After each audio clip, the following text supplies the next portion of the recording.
Ladies and gentlemen, the very word secrecy is repugnant in a free and open society, and we are, as a people, inherently and historically opposed to secret societies, to secret oaths, and to secret proceedings. We decided long ago that the dangers of excessive and unwarranted concealment of pertinent facts far outweighed the dangers which are cited to justify it. Even today, there is little value in opposing the threat of a closed society by imitating its arbitrary restrictions. Even today, there is little value in ensuring the survival of our nation if our traditions do not survive with it. And there is very grave danger that an announced need for increased security will be seized upon by those anxious to expand its meaning to the very limits of official censorship and concealment. That I do not intend to permit to the extent that it's in my control. And no official of my administration, whether his rank is high or low, civilian or military, should interpret my words here tonight as an excuse to censor the news, to stifle dissent, to cover up our mistakes, or to withhold from the press and the public the facts they deserve to know.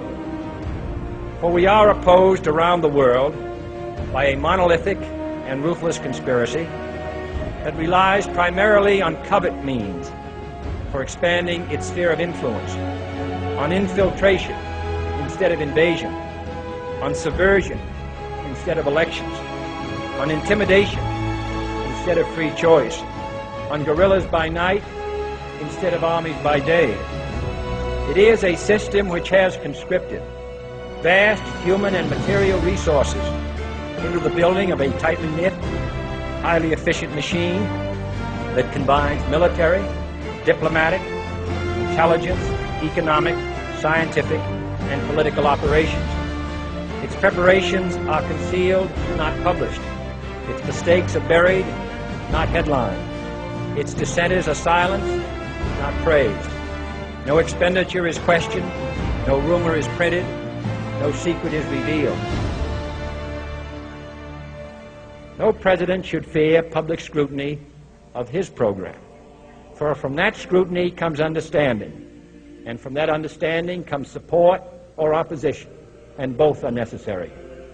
I am not asking your newspapers to support an administration, but I am asking your help in the tremendous task of informing and alerting the American people.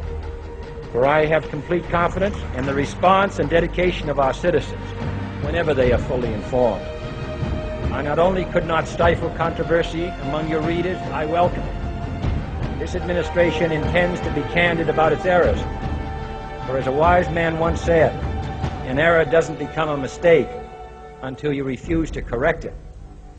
We intend to accept full responsibility for our errors, and we expect you to point them out when we miss them. Without debate, without criticism, no administration and no country can succeed, and no republic can survive. That is why the Athenian lawmaker Solon decreed it a crime for any citizen to shrink from controversy. And that is why our press was protected by the First Amendment, the only business in America specifically protected by the Constitution, not primarily to amuse and entertain, not to emphasize the trivial and the sentimental, not to simply give the public what it wants, but to inform, to arouse, to reflect, to state our dangers and our opportunities, to indicate our crises and our choices, to lead, mold, educate, and sometimes even anger public opinion. And so it is to the printing press, to the recorder of man's deeds, the keeper of his conscience, the courier of his news, that we look for strength and assistance, confident that with your help, man will be what he was born to be, free and independent.